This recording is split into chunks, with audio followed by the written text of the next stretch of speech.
Welcome to our community. Susie Thomas with you this morning. So happy to welcome Tanya Glanzman, who is a licensed counselor, but more importantly for us, is going to be coming to the area and speaking at a women's conference very soon. Good morning, Tanya. Good morning, Susie. So glad to be here with you. Tanya, you've got an interesting story. For one thing, going into counseling and helping people, and then turning that into speaking and what is now becoming a writing career at the same time. Can you talk us through your path? How did this all come about? Oh, gracious. Well, I was born to two parents who struggled with addiction issues. My father was an alcoholic, and my mother was addicted to many substances, drugs and alcohol. I grew up the daughter of a drug addict, which means my mother, who was always looking to be loved but didn't always look in the best places, brought a lot of men in and out of our lives who took advantage of me in ways that children should not be taken advantage of. So between the ages of 2 and 14 and a half, I was actually violated by 7 different men. Oh, my. The first one being my birth father, and the last one being my grandfather, who killed himself 10 days after I shared that he had been abusing me. So as a result of the abuse that I endured, I had a lot of difficulties, struggled with a lot of different things that were self-esteem based. You know, I struggled with self-harm, and I struggled with an eating disorder. I was suicidal.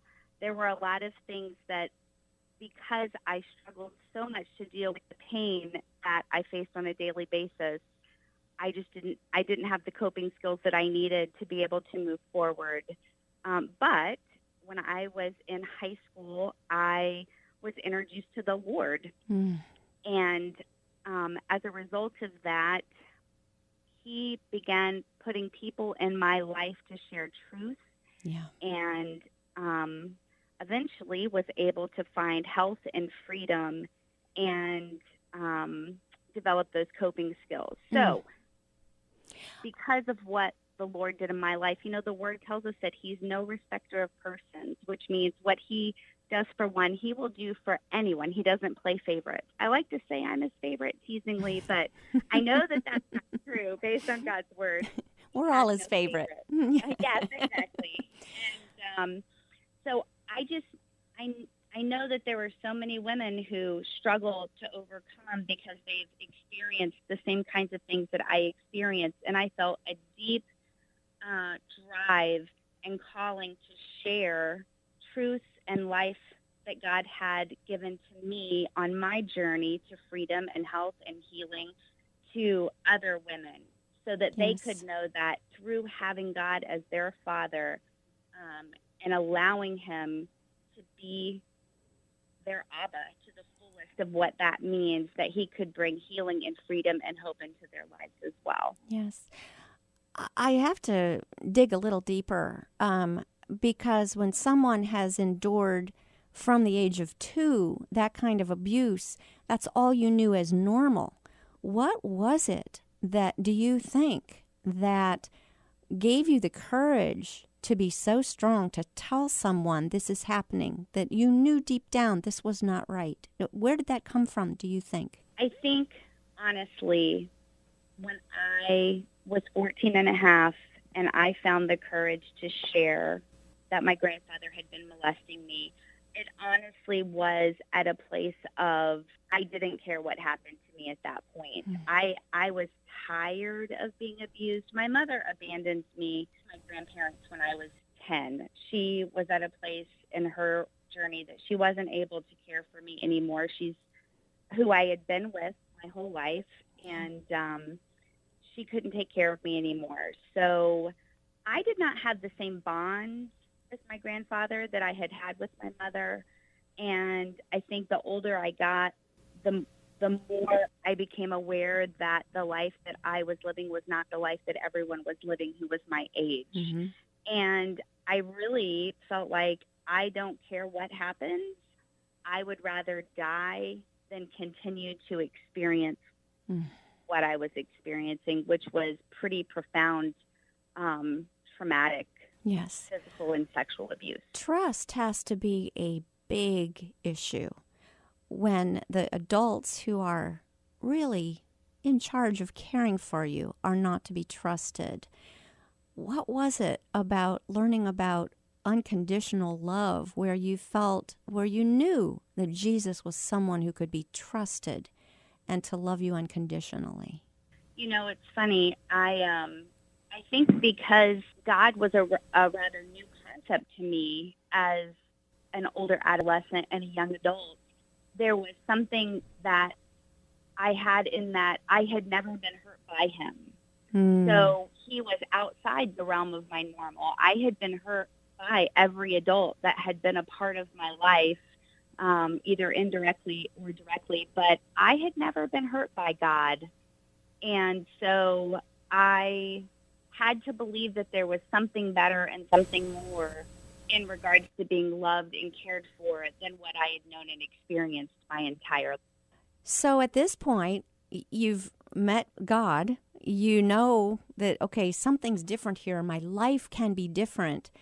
But my goodness, a lot of people, it would stop there. What gave you the oomph, the gumption to go on, get the schooling and training you need to help other people walking that same path? So what I realized is that if I was not able to move forward in life and have a life worth living, then everything that I had suffered and endured would have been for nothing. And in every place where I was able to recognize that the abuse that had happened to me was affecting the way that I lived out my life in every way, I felt like those who had hurt me were winning and that they were still having power over me. And that wasn't the life I wanted to live. And so I fought to get better and to pursue truth and healing, because if I could become whole and then use my story to help others know that there's hope and healing outside of what has happened to them, then the people who hurt me, they didn't win. They didn't win. And I guess once I learned that verse, what the enemy meant for harm, the Lord will use for good, I embraced that, and it became a goal and a purpose.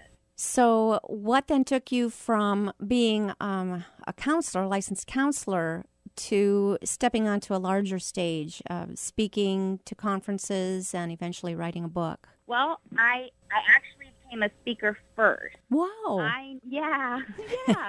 I got married very young. I got married at 19 and been married to that very same man for 22 years next month. Congratulations. God bless him. And because I'd never had a mom who was able to love me well, it was very big on the inside of me that I wanted to be able to give my children what I'd not had as a mother. And so what that meant for me was that I put off my own career journey as a counselor, and I focused on my kids while they were young. But I knew in 2008, Jeremiah talks about like a fire being shut up in his bones, and that's how I felt about this purpose that God had placed on the inside of me, to let women know that what has happened to you does not have to determine the course of your entire life, and that God has called us to be overcomers and more than conquerors, and that we can be victorious rather than victims, and that we don't have to let the enemy win. And I didn't really know how to do that or what I needed to do to pursue that calling. But as I sought the Lord, he kind of revealed to me some steps to take. And just like he does, one step at a time, as I was faithful to obey the leading that I felt, he revealed a little bit more and a little bit more. And that's just the way that happened. Wow. And it was not until 2013 that I became licensed as a professional counselor specializing in women's trauma recovery. Mm-hmm. How did you learn to be a mom? That's such a funny question. I remember sitting in the hospital holding my daughter at 21 years old, thinking, God, I don't want to mess this up. Yeah. I have no idea how to love her well. I have had no example of any kind of a normal life. And I remember holding her, crying, and thanking God I was told I would never be able to have children because of the extent of the traumatic sexual abuse that I endured. So just holding her was a miracle. Yes. But the next miracle would be how would I mother her well? And I would say that I read a lot of books at the beginning. I read all the parenting books that I could find, and I took the peach and left the pit. So I took what I felt like made sense to me at that time, and I left what didn't. I looked at other women in my life, and I kind of modeled things that I saw in them that I liked and respected and wanted to do like them. And then, it was really hard as well being a mother who never had a great example of a mother, because I had a very idealistic vision of what mothering looked like, and it was something between Mrs. Santa Claus and Mrs. Brady, and it was very unrealistic. So yeah. I mothered under a lot of pressure that I put on myself in those early years, because I just wanted to do it right, and my right had come a lot from the television shows that I had watched growing up. Yeah, because you got to be able to allow yourself to make mistakes and ask forgiveness and let God fill in the gaps and all those things that we all learn. Absolutely. Well, this is fascinating. It's an amazing journey. I also want to know, were you surprised to find out how many people shared your story as you got into counseling and helping other women who were survivors of such trauma? I can't say that I was surprised. I had a deep knowing that one of the reasons the Lord had called me to counseling was because there was, just like to speaking, I know there's an audience of women that need to hear truth so that they can experience freedom. So I knew that God was going to bring women into my office who needed to hear, I call it Tanya-flavored Jesus. You would be flavored Jesus, his story of truth and life and love through my mouth into their hearts, to help them experience the same healing and hope that I had experienced because of his love. Yes. Good for them to know that they're not alone. Good for you to know that you were not alone, and that this was absolutely something that you could share and help others along the path. We are going to be back with Tanya, finding out more about Loved, Chosen, Forgiven, that's going to be coming to our area after these words. You're listening to Our Community.